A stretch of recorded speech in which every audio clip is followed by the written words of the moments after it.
전능하사 천지를 만드신 하나님 아버지를 내가 믿사오며 그 외아들 우리 주 예수 그리스도를 믿사오니 이는 성령으로 잉태하사 동정녀 마리아에게 나시고 본디오 빌라도에게 고난을 받으사 십자가에 못 박혀 죽으시고 장사한 지 사흘 만에 죽은 자 가운데서 다시 살아나시며 하늘에 오르사 전능하신 하나님 우편에 앉아 계시다가 저리로서 산자와 죽은 자를 심판하러 오시리라. 성령을 믿사오며 거룩한 공회와 성도가 서로 교통하는 것과 죄를 사하여 주시는 것과 몸이 다시 사는 것과 영원히 사는 것을 믿사옵나이다. 아멘. 찬송가 605장입니다. 찬송 605장입니다. 오늘 모여 찬송함은 형제 자매 즐거움 거룩하신 주 뜻대로 혼인 예식합니다. 신랑 신부 이 두 사람 한 몸 되게 하시고 온 집안이 하나 되고 한 뜻 되게 하소서. 세상에서 사는 동안 한 길 가게 하시고 마음과 뜻이 하나 되어 주 따르게 하소서. 서로 믿고 존경하며 서로 돕고 사랑해 고와 낙을 함께하며 승리하게 하소서. 아버지여 우리들이 기도하고 바람은 저들 부부 세상에서 해로하게 하소서.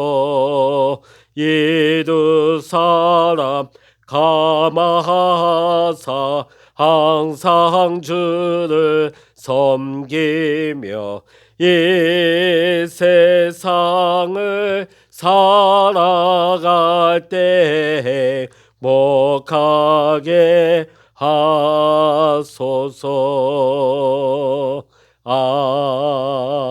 아멘. 이 시간 우리에게 주시는 하나님의 말씀 신약 성서 고린도전서 7장입니다. 고린도전서 7장 8절로부터 16절까지의 말씀 신약 성서 270면 고린도전서 7장 8절로부터 16절까지의 말씀 같이 읽겠습니다. 내가 결혼하지 아니한 자들과 과부들에게 이르노니 나와 같이 그냥 지내는 것이 좋으니라. 만일 절제할 수 없거든 결혼하라. 정욕이 불같이 타는 것보다 결혼하는 것이 나으니라. 결혼한 자들에게 내가 명하노니 명하는 자는 내가 아니요 주시라. 여자는 남편에게서 갈라서지 말고 만일 갈라섰으면 그대로 지내든지 다시 그 남편과 화합하든지 하라. 남편도 아내를 버리지 말라. 그 나머지 사람들에게 내가 말하노니 이는 주의 명령이 아니라 만일 어떤 형제에게 믿지 아니하는 아내가 있어 남편과 함께 살기를 좋아하거든 그를 버리지 말며 어떤 여자에게 믿지 아니하는 남편이 있어 아내와 함께 살기를 좋아하거든 그 남편을 버리지 말라. 믿지 아니하는 남편이 아내로 말미암아 거룩하게 되고 믿지 아니하는 아내가 남편으로 말미암아 거룩하게 되나니 그렇지 아니하면 너희 자녀도 깨끗하지 못하니라. 그러나 이제 거룩하니라. 혹 믿지 아니하는 자가 갈리거든 갈리게 하라. 형제나 자매나 이런 일에 구애될 것이 없느니라.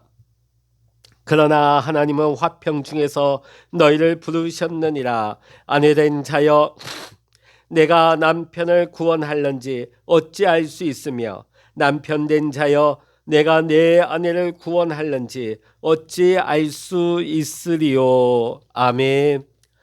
할렐루야. 오늘 이 아침에도 함께 기도하시는 우리 사랑하는 모든 믿음의 성도님들과 여러분의 가정과 여러분의 기도의 제목 위에 오늘도 하나님의 크신 은혜와 평강의 축복이 함께 하시기를 주의 이름으로 간절히 축원합니다.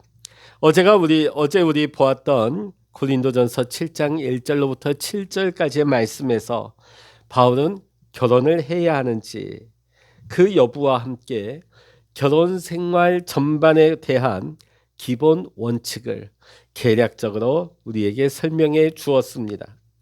자, 오늘 본문의 말씀 8절부터는 구체적인 대상을 나누어서 그들에게 맞는 답변을 주고 있습니다.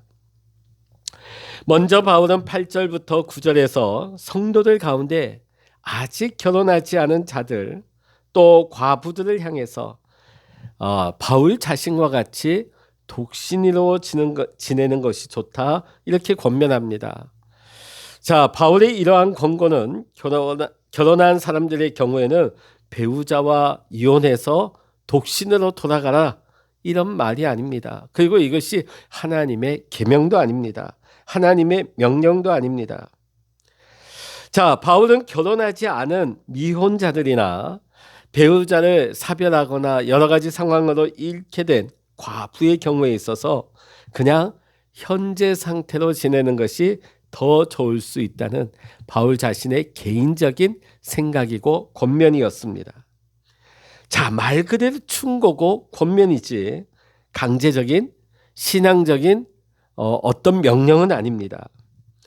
왜냐하면 어제도 우리가 말씀을 나눈 것처럼 세상에는 독신의 은사를 하나님께 받은 사람이 있는가 하면 그렇지 않은 사람이 있기 때문입니다.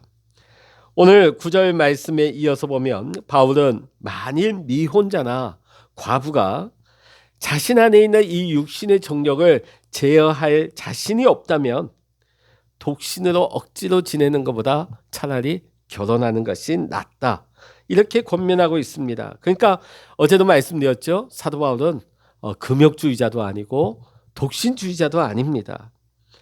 자, 하나님의 영광을 위해서 이제 임박한 마지막 재림의 때에 주님 맡겨주신 사명을 감당하는 데 있어서 바울은 자기가 가정에 매이거나 어떤 부부 관계에 매이거나 어떤 개인적인 삶에 매이는 것을 최소화하기 위해서 자신은 독신을 선택하게 된 것입니다.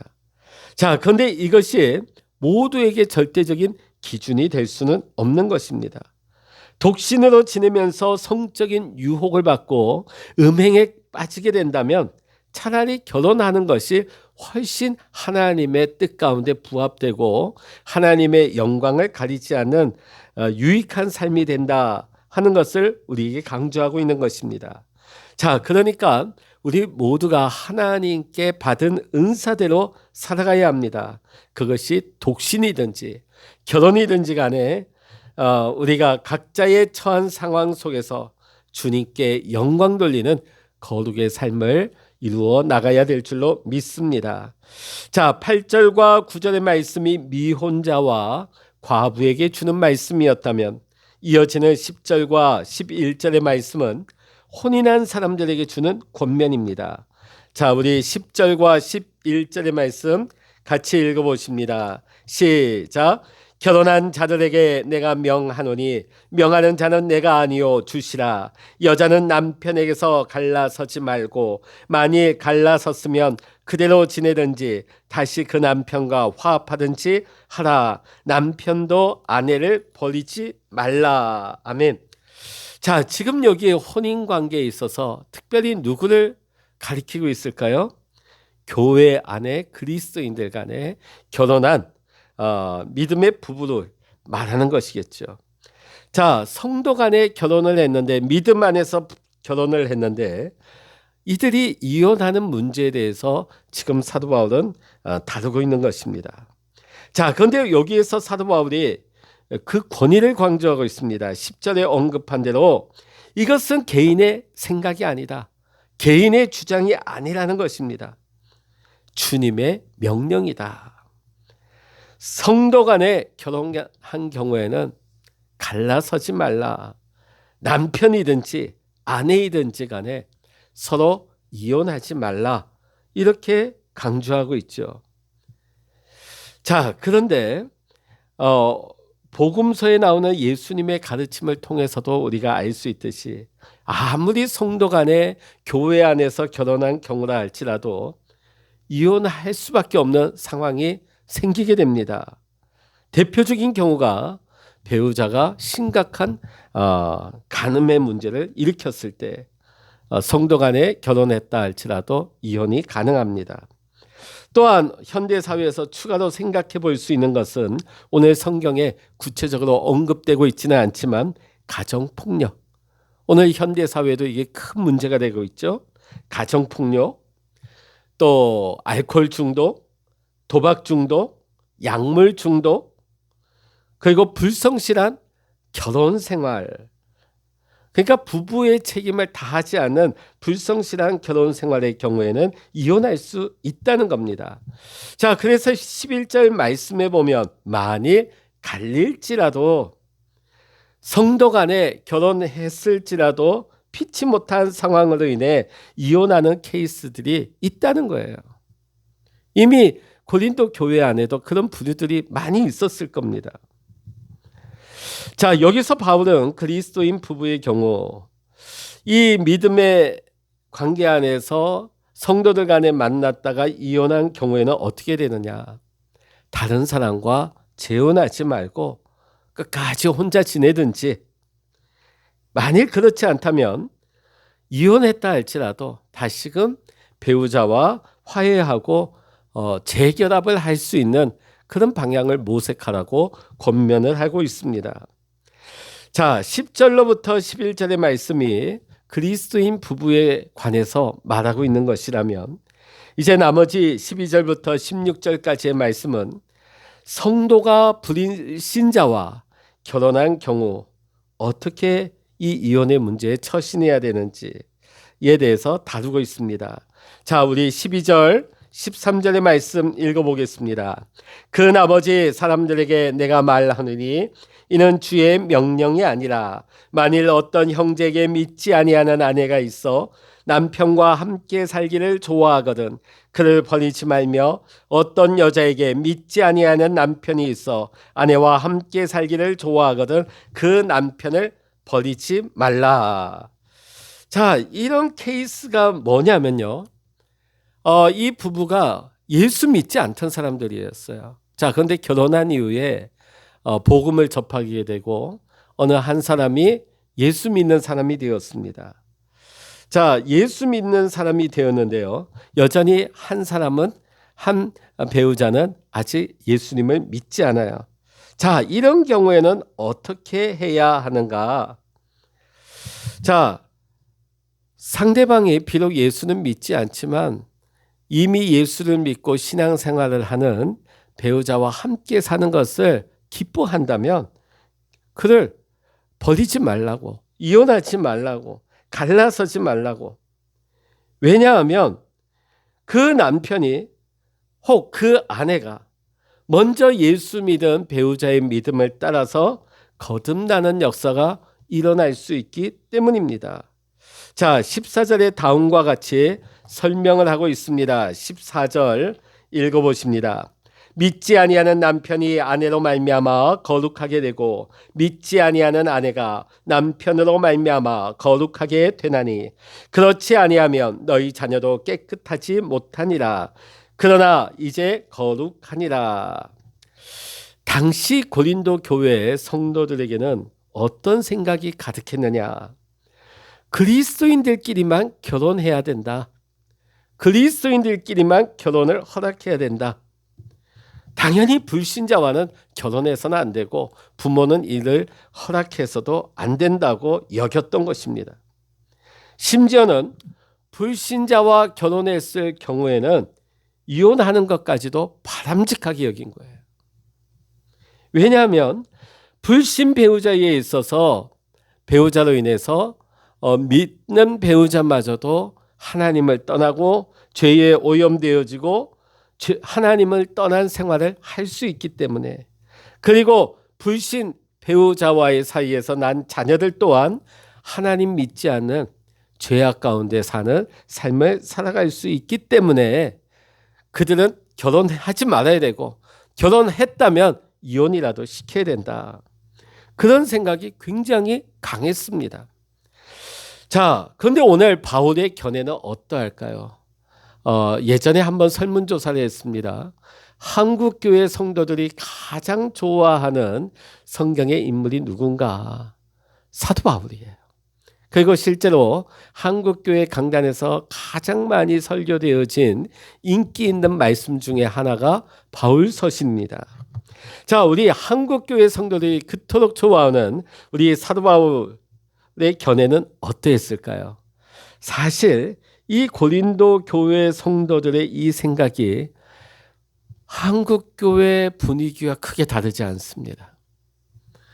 그러다 보니까 우리 믿음의 부모님들의 큰 고민이 뭘까요? 이제 정년기를 앞둔 시집 장가를 보내야 된 자녀들.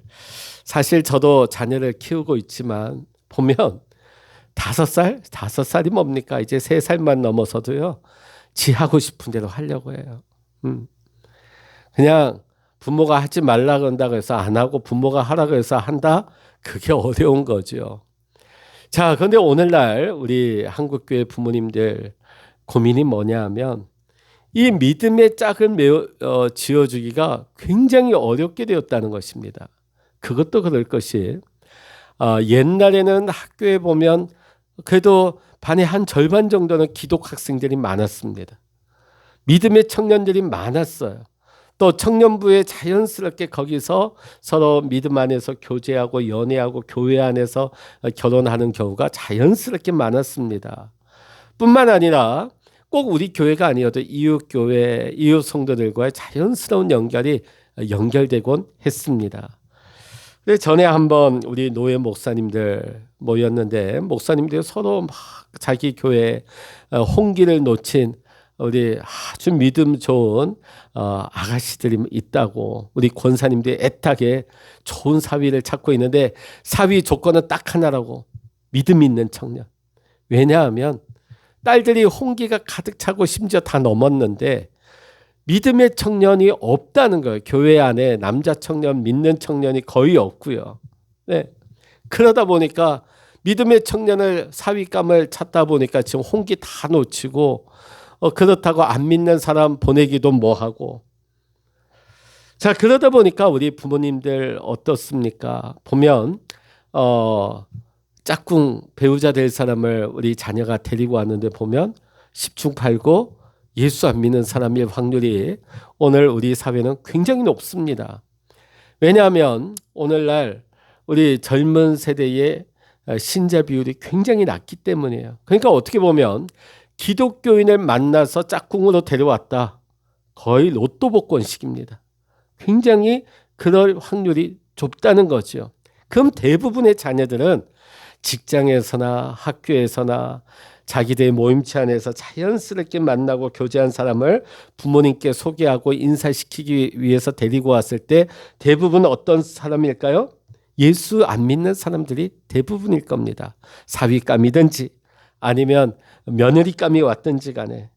자, 그때 되면 고민이 생기는 거예요.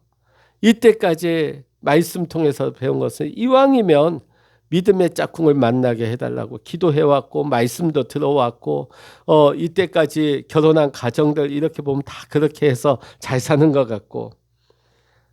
자, 이러다 보니까 목사님한테 얘기도 못하고 교인들한테 오픈도 못하고 소갈이를 하는 거예요. 그렇다고 오늘날 우리 사회가 어떻습니까? 연애도 포기하고 결혼도 포기하고 자식 놓기도 포기하는 사회 가운데 그래도 자녀가 짝꿍될 사람을 데리고 왔는데 이 얼마나 귀해요. 이 얼마나 감사한 일입니까? 근데 안 믿는 사람이야. 갈등하는 거야. 이거 어떻게 해야 되나? 어떻게 해야 되나? 자, 오늘 사도 바울이 오늘 우리에게 주시는 말씀에 우리 고민하시는 부모님들, 우리 믿음의 부모님들 위로 받으시기를 바랍니다. 자, 오늘 사도 바울의 생각은 뭐냐면 오히려 그리스도인과 결혼한 불신자가 그의 배우자로 인해서 구원을 받게 되는 역사가 일어나게 된다. 그리고 그들 가운데 태어나는 자녀들 역시 예수 그리스도를 믿어서 죄 사함을 받는 역사가 일어날 수 있다. 그런 가능성을 사도 바울은 보고 있는 것입니다.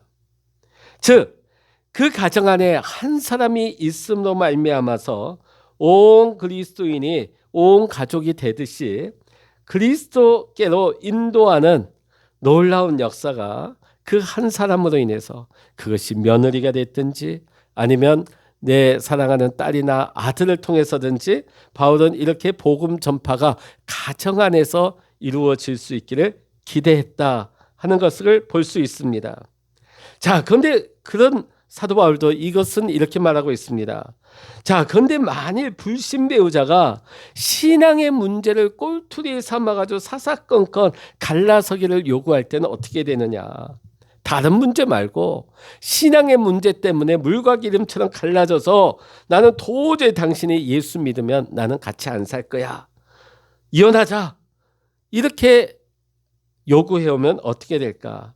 사도 바울은요, 갈라서라고 얘기하고 있습니다. 갈라서라. 왜 그러느냐? 좋은 게 좋다고 그냥 불신자들과 함께 살면서 내가 죄의 멍에를 짊어지고 하나님을 떠나는 삶에 매일 필요는 없다는 것이죠. 자, 그러나 그럼에도 불구하고 15절 마지막 부분을 보면 바울은 이렇게 말하고 있습니다. 하나님은 화평 중에서 너희를 부르셨느니라. 하나님은 화평 중에서 너희를 부르셨느니라. 다시 말한다면 하나님께서는 우리가 사람들과 화합하여 평안을 누리며 살아가는 삶을 살도록 부르셨으니까 가능하면 이혼하지 말고 그 결혼 상태를 끝장내버리지 말고 계속 유지하도록 노력해라. 자, 그러니까 사도 바울 안에도 두 가지 모습이 드러나고 있죠. 단호하게 그래? 그 사람이 자꾸 신앙 문제 때문에 그걸 문제 삼고 갈라서자고 했고 갈라서 버려. 차라리 그것 때문에 너가 죄 가운데 빠지고 너가 하나님을 떠나는 것보다는 그게 나아. 그 말을 하면서도 한편으로는 무엇을 권면하고 있습니까? 그래도 하나님께서는 우리가 사람들과 화합하여 평안을 누리며 살아가도록 우리를 부르셨다. 가능하면 이혼하지 말고 인내하면서 결혼 상태를 유지해라. 노력해라. 왜 그럴까요? 오늘 16절 말씀을 보면 그 이유가 나옵니다. 이혼하지 않고 함께 살아가다 보면 여러분, 지금은 나를 그렇게 힘들게 하고 나를 지금 그렇게 핍박하고 있는 불신 배우자라 할지라도 하나님 앞에서 구원받는 일이 일어날 수 있기 때문입니다. 하나님께서 그 사람을 구원하게 하는 일이 일어날지 어떻게 알 수 있겠느냐? 희망을 주고 있어요. 지금은 불가능해 보이지만, 지금 말도 안 되지만, 지금은 저 사람은 전혀 가능성이 없지만 하나님은 못하실 일이 뭐냐? 하나님은 하실 수 있다. 그래도 하나님은 구원하실 수 있다. 제가 목회를 하다 보면 이런 경우가 굉장히 많습니다. 사실 결혼할 때부터 같이 신앙생활 하시면 참 고생하지 않고 평탄하게 좋은 믿음의 가정을 이루고 얼마나 좋습니까? 그런데 신앙이 서로 다르다 보면 수많은 영적 전쟁을 치르고 갈등과 시댁과의 갈등, 또 처갓집과의 갈등, 온갖 집안의 풍파가 있게 마련이에요. 그러다 보니까 눈물로 엎드려 기도하고 하나님 앞에 호소하고 평생을 눈물의 재단에 쌓는 겁니다. 자, 그런데요. 보면 하나님께서 도저히 안 될 것 같은 남편을, 도저히 안 될 것 같은 아내를 하나님께서 만지시고 하나님께서 변화시켜 주시고 마침내 온 가족을 구원하시는 것을 보게 되어집니다. 저는 목회하면서 처음부터 같이 예수 믿은 경우보다 이런 경우를 더 많이 봅니다. 자, 그런데 우리 믿음의 부모님들은 본인이 너무 고생했기 때문에 물론 눈물의 기도로 온 가족이 복음화 되기는 했지만 너만큼은 이왕이면 예수 믿는 사람 만나서 서로 화평하게 화목하게 서로 한 믿음 안에서 잘 아름답게 가정을 일궈라 하는 마음이 크죠. 내가 했던 고생 너는 하지 마라. 이왕이면 예수 믿는 사람 만나라. 그게 부모님 마음 맞습니다. 예. 그게 또 목회자의 마음이기도 합니다. 왜냐하면 결국은 하나님께서 그 영혼과 그 가정을 구원하시지만 그 과정이 결코 쉬운 일은 아니기 때문입니다. 오늘 사도 바울은요, 남편이나 아내가 안 믿는다는 이유만으로 가정을 깨버리고 이혼을 해버리는 거, 그거 당연한 거 아니다. 할 수만 있다면 우리는 가정을 유지하고 모든 노력을 다하여서 불신 배우자가 예수 믿어 구원받는 자가 될 수 있도록 최선을 다하라. 인내하면서 힘쓰라고 오늘 우리에게 권면하고 있는 것입니다. 사랑하는 성도 여러분, 혹시 우리 가정 가운데 아직도 극복하지 못한 갈등이 있지는 않습니까? 바울은 오늘 우리에게 불신 배우자나 자녀들을 구원할 수 있도록 최선을 다하라고, 마지막까지 기도의 줄을 놓지 말라고, 희망의 줄을 놓지 말라고, 최선을 다해 인내하며 노력하라고 오늘 우리에게 권면하고 있습니다. 우리 가정이 하나님이 바라시는 거룩한 가정이 되기 위해서 오늘 우리에게는 어떤 노력이 필요할까요? 내가 독신으로 사느냐? 내가 결혼을 해야 되느냐 말아야 하느냐? 내가 이혼을 할 것인가 말 것인가? 이 모든 문제에 있어서 가장 우리가 해야 할 중요한 질문이 하나 있습니다. 내가 뭘 선택하느냐? 그것이 정말 하나님의 영광을 드러내는 선택이 될 것인가? 그 질문을 우리는 해보아야 됩니다. 내가 독신으로 살 것인가? 내가 결혼해야 할 것인가? 아니면 내가 이혼할 것인가 말 것인가? 그것이 정말 하나님께 영광이 되는 선택인가? 우리는 그 질문을 먼저 해야 하는 것입니다. 사랑하는 성도 여러분, 우리의 삶에 있어서 모든 선택을 통하여 하나님이 기뻐하시고 영광 받으실 수 있는 거룩하고 복된 가정을 이루어갈 수 있는 저와 여러분, 또한 우리 스라의 믿음의 자녀손들 다 될 수 있기를 주의 이름으로 간절히 축원합니다. 또한 오늘 이 말씀을 통해서 우리 자녀들, 아직도 결혼하지 않은 자녀손들이 있다면 앞으로 사회 환경 가운데 믿지 않는 사람들 만나고 데리고 올 경우가 대부분일 거예요. 그런 경우라 할지라도 우리가 그 사람을 우리가 복음화시키고 구원받을 수 있도록, 또 그 가정이, 그 가문이 변화받을 수 있도록 우리가 기도하고, 우리가 그를 그냥 배척하고 끊어내버리고 그들을 그냥 갈라놓게 하는 것이 오늘 바울이 바라는 바가 아니었습니다. 오늘 그 한 사람을 통해서 그 가정을 새롭게 하고 복음화하고, 더 나아가 자녀들까지 복음화시키려고 하시는 하나님의 놀라운 계획이 있음을 바라보면서 오늘 여러분, 우리 자녀들의 만남을 축복하시고, 자녀들이 그 가정이 출발은 조금 어렵다 할지라도 장차 믿음으로 연합되고 하나 되고 하나님의 나라를 이루어갈 수 있는 복된 믿음의 가정 일구어 나갈 수 있도록 기도하시는 우리 성도님들 다 되시기를 주의 이름으로 간절히 축원합니다. 그리고 여러분들 혹시 그런 있을 때 절대 죄스러워하지 마시고, 목사님에게 가르치도 마시고, 교인들에게 창피하게 여기지도 마시고, 앞으로 이게 다반사입니다.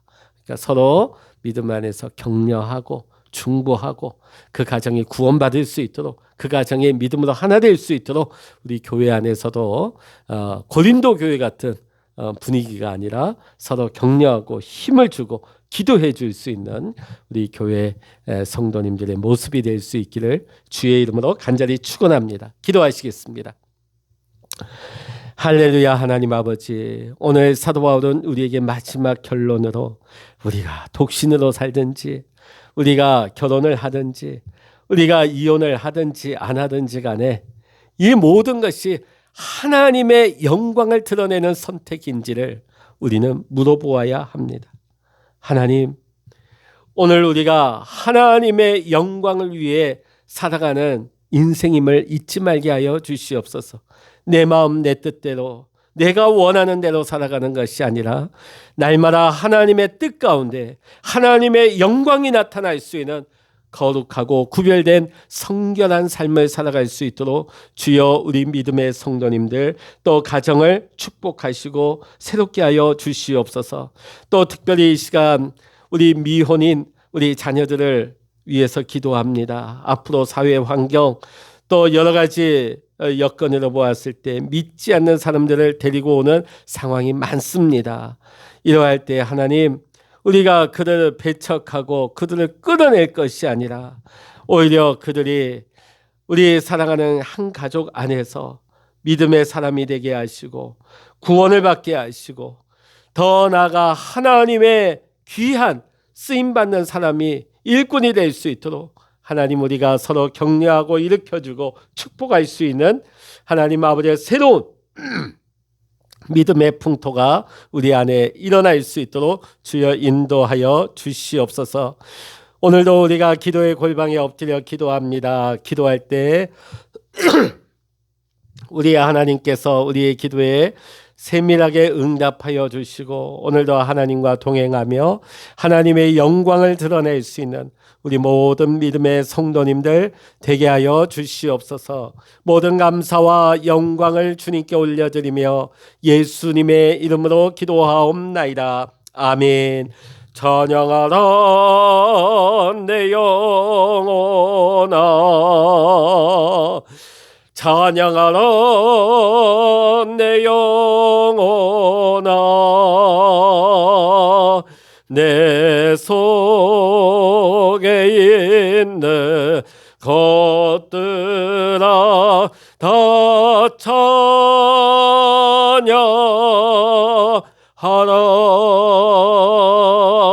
기도하라 내 영혼아, 기도하라 내 영혼아,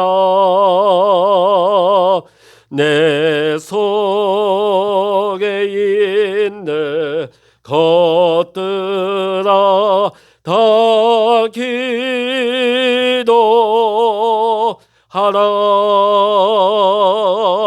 주여 일창으로 합심하여 기도하십니다. 주여